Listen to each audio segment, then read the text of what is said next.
Welcome friends, আজ 30শে September সরকারের পক্ষ থেকে নতুন ঘোষণা করা হয়েছে।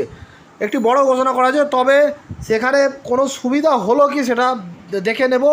তার আগে রিকোয়েস্ট করব ভিডিওটি শেয়ার করবেন, চ্যানেল নতুন হলে সাবস্ক্রাইব করবেন। দেখুন, এই যে government of India ministry of finance থেকে আজ 30শে সেপ্টেম্বর 2024 দেখুন, revision of interest rates for small saving scheme, অর্থাৎ ক্ষুদ্র সঞ্চয় প্রকল্পের সুদের হার ঘোষণা করা হলো 1 অক্টোবর 2024 থেকে 31শে ডিসেম্বর 2024 পর্যন্ত, মানে 2024-25 ফাইন্যান্সিয়াল ইয়ারের থার্ড কোয়ার্টারের স্বল্প সঞ্চয় সুদের হার ঘোষণা করা হলো। এবার দেখুন কোনো পরিবর্তন হলো কি বলা হচ্ছে, the rates of interest on various small saving schemes for the third quarter of financial year 2024-25 starting from 1 October 2024 and ending on 31 December 2024 shall remain unchanged from those notified for the second quarter.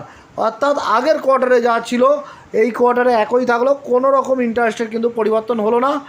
অর্থাৎ উৎসব মরশুমের শুরুর আগে দেশবাসীর জন্য কোনো সুখবর শোনানো হলো না, এবং যে রেটগুলো আগে ছিল সেটাই রয়েছে, কোনো পরিবর্তন হয়নি। তবে এক ঝলকে রেটগুলো আপনাদেরকে স্মরণ করিয়ে দিই। দেখুন, এই যে স্বল্প সঞ্চয় সুদের হার তাহলে কত থাকছে দেখুন।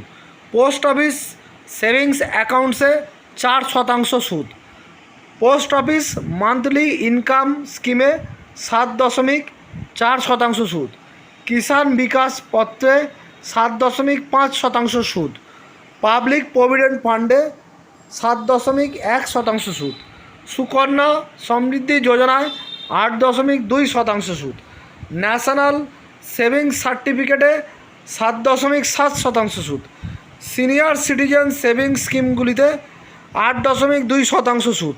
তাহলে দেখলেন যে কোনো রকম সুদ কিন্তু আগের কোয়ার্টার থেকে কোনো রকম পরিবর্তন হলো না, যা ছিল তাই রয়েছে।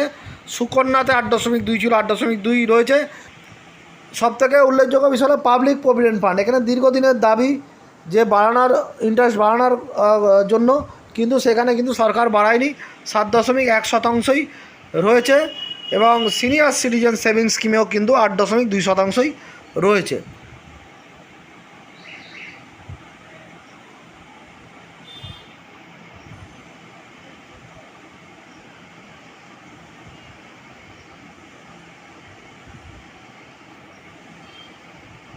ধন্যবাদ।